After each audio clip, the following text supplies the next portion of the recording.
As we look back to where we were a year ago at this time, the pandemic had just kind of hit and it was settling in. We were looking to get back to summer training and met with our team over Zooms and by phone, and they were all spread out. And we get to this point and we had a season, and we were really pleased that we got to play games. Our administration worked hard. I think our league worked hard to get a playoff, and our team worked hard to get ready for the spring season. And we were pleased with the season, felt we made progress in certain areas, but obviously disappointed, wanted to keep moving on in the playoffs, in the tournament, whichever way you look at it. But, we got to that point and got home from Virginia and needed to get back to work. And we're always looking at it in our program that we're constantly evaluating. And now we have a little more time to evaluate and had individual meetings with all our players. And they're in finals week right now, so we got to really do a good job finishing the academic year. And then we look forward to the summertime, which we are still planning our summer. Coming off a season is a bit different. And then get ready for the fall. Our fall camp, we can report for us teams playing September 4th. We can report on the 5th of August and start practicing the 6th. And that will be our report date. And we really got to work hard to improve our team up to that point and improve our team during that fall camp. But how we're going to do it, we have a few questions and really got to be thoughtful how this summer training works for certain individuals, and maybe we have to adjust for the guys that played a lot of snaps in these 7 games that we played this spring. So that being said, I'm ready for questions. Coach, kind of just gut reaction to how historic of a season this was, reaching the FCS playoffs, getting into the second round of it as well. Kind of what's the overall feeling like on the staff after this, historic year? Well, we won a conference championship, a little bit different than the circumstances, but it was hard. I thought we played a tough schedule, and then we had some delays in it, but, to be able to beat the number 1 overall seed, I think that was a really good game for our program. And then to, beat Southern Illinois in our first ever Missouri Valley game, and our guys played with a chip on their shoulder, and that's the way you should always play. You should always play like you have something to prove, and we want to keep continuing to get better. The one thing, winning a playoff game, I think that's a hurdle that we needed to cross at one time, to get over, and we've done that. And then to go on the road and play a team that's been a top team in the FCS for a lot of years, like JMU, that's another experience that you got to learn from. So on our staff, what the feeling is right now, how do we keep improving our football program?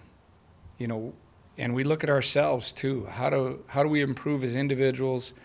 How do we improve schemes? How do we develop players better? How do we recruit better? All kinds of things. We got to do better because we got to get to another level for what we want to accomplish here at the University of North Dakota. Talking about winning that conference title, your guys' first year in it, do you feel like going into the fall there's going to be a little bit more of a target on your guys' back? Oh, I don't know. Going into the fall, we got to focus on Idaho State. That's really what we got to focus on. Traditionally, it's been a place we have not played well, and against that opponent, we need to play better, and that's what our focus needs to be, is getting our team better and getting ready to play the season opener. That's for other people to determine if they put a target on our back. But I think in a tough league like the Missouri Valley, just every week you got to be ready to play, and that's going to be our focus, to prepare one day at a time and take it one game at a time. And then lastly, kind of how are you preparing for the fall? Obviously getting a whole season under your belt in the spring and then turning it around a few months later, it's got to be difficult on the players.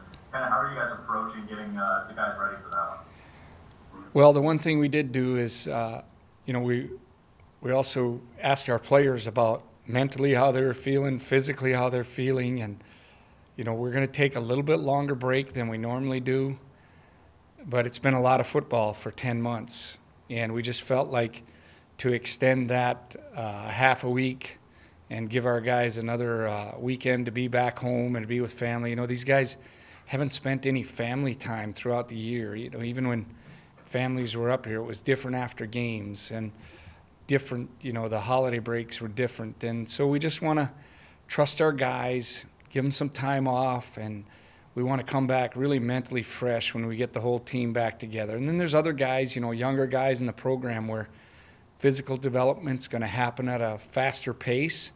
We're encouraging those guys to get back here a little earlier, and you know, that's going to be their choice. So it'll be a little bit different. The team will be a little bit separated until June 7th, when our entire team will be back here with summer training.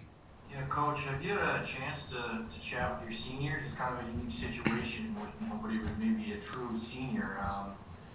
Do you have a feel for who's coming back, or you know, do you take some time there, or can you bring us through how that works? Yeah, we visited with all our guys and have a strong feeling how that's going to work. You know, we'll make that official when that time comes. We got to work through some roster issues here as far as numbers. We got to work through scholarship issues as far as numbers, and that process takes a little time now that we know the wishes of all those seniors. And then we also need to make some tough decisions as a coaching staff. The one thing that we want to do, Tom, is we want to do what is best for our football program. You know, it's very hard to build a good program and keep improving if we do what's best for each individual. And those sometimes become tough because there's personal relationships that are built, and this is very unique. I don't know if we'll ever go through it again, and chances are that we won't. But so we're working through that yet, and when it's official, you know, I think we'll feel better about releasing that, the official, who's going to be back and who has moved on from the program. Bubba, I'm just curious to your thoughts on the whole spring experience. You obviously had some great success, but now you've had about a week to think about it. What do you make of how bizarre the last 4 months were? Well, I think it sure was different, you know, but as I said before, once we got into game week, it felt like any other game week. We were preparing for games. We were in a routine, you know, and then we got through the first 3 weeks, and we had 2 Saturday games, and we had a short week versus South Dakota, and then we had to go on a road where we got a little extra time, and then our season really, you know, after the North Dakota State game got disrupted. Then it was really different. And playoff time, though, once we were in game week and found out who the opponent was, it got back to normal. What was really different about the season, though, when you think about it, usually up here in the north and everywhere, our weather is getting colder as the season ends. Well, now it was getting warmer.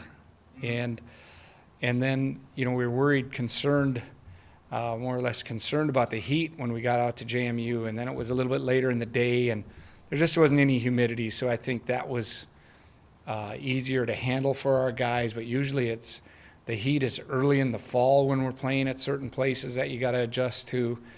And here it was at the end. And now it's really different because you're at the end of the semester, which is similar to the season, but it's the end of the spring semester and you have a short turnaround. So still think it was really good for our guys to play.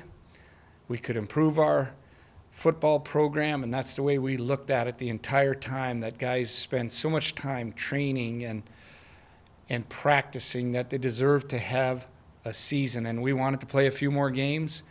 Some of it was, well, all of it was really outside of our control, the games we didn't play, whether it was COVID or other decisions made by other programs. So we wanted to play, and I think it benefited our program overall, and we were pleased with the guys, the effort they put forth, and how they handled this situation. I haven't had a chance to ask you about the transfer portal and now the one-time transfer rule, of how going into the offseason now, visiting with your staff, how much does that adjust for recruiting now coming up and building a roster, and also having to re-recruit your own team now? Well, it does become a factor. You know, before it was recruiting graduate transfers, high school students, getting ready for the next signing class, and some junior college guys.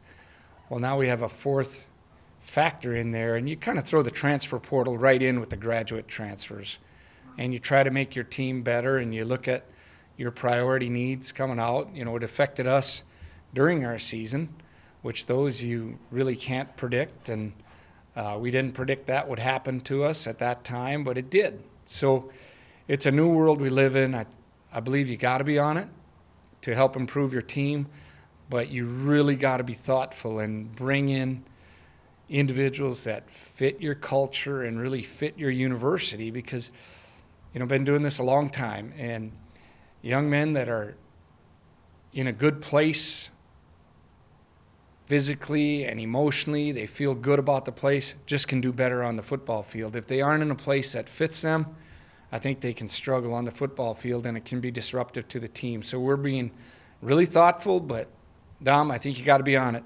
It's part of the process. Hey, Bubba, just want to ask about Otis Schweigert getting All-American. How big is that for the program and the future of the program going forward to have a player like that be named All-American? Well, I think it's big for our program because we like All-Americans on our team, guys that make an impact. And if you take a look at what Otis was able to do this spring, he's a difference maker on the field. He had a long touchdown run on the road at North Dakota State, had a really good touchdown run against South Dakota State, a team that's playing for the championship. Went out to James Madison and really had the play that flipped the field for us and gave us some real offensive momentum. And just throughout the spring, we're happy to have him on our team, and we need to continue to look for young men that are different on the football field and can be top players. If you want to be the top team in the country and that's your goal, you got to have good football players, and he's one of them. So I'm really happy. I think he deserves it because he's had a really good spring, and he works hard to get to this point. He worked very hard to get to this point. And just to follow up on that, where do you think his performance came from this year, just to have the season he had? Well, I think we were pretty excited to have him in our program. When we evaluated him and recruited him and had a good relationship with Coach Feeney at Moorhead High, and we had high hopes for him. Did he have to get better in certain areas? Yeah, and he did that. But as far as skills running the football, the one thing I think that surprised us early on is that he has really pretty good hands. He didn't get an opportunity to show that a whole lot this year, but that was one thing that we didn't expect early on, and we could see that he's able to catch the ball. But the explosiveness, we saw that. His first carry ever when he ran it as a true freshman out at Northern Colorado, he scored a touchdown, and that was an exciting play. So we saw glimpses. Until you get him out there against these top teams, you never quite know. But we got to work hard to figure out how to get him into space, because he's really good once you give him a chance to get going, and he showed that this spring. I know you guys wanted to get Boltman back. You thought you might get him back this spring. What happened with him? I know he warmed up a couple times. What was his season like, and what do you foresee the coming months being like for him? Yeah, really important here the next 3 months, really important. Brad, we just felt the injury was a little different type early on, that he could come back from it this spring. And the first trip we took him on and warmed him up, he just really didn't feel like he could compete at a high level. And then the next week that we did the same thing, we just made the decision that it's probably time to shut him down and slow down the rehab so it's done properly. And that's where we're at now. And the good news is, after meeting with him last week, he felt better than he ever did throughout the spring. So now I think we'll really see the real rehab, that he's able to do that, and we can do it at the proper pace. There's no doubt he's a playmaker for us, and we missed having him this spring, and he adds a lot to our team. So we're going to be really smart with it and shoot for fall camp, that he's ready to practice at a high level, and ready to help our football team on September 4th. So we probably rushed it a little bit in the spring, and we needed to be a little more patient, and that's where we were. After he couldn't do it the first 2 weeks, we decided that he just wasn't going to be with us in the spring and slowed that down, and he's feeling much better right now physically.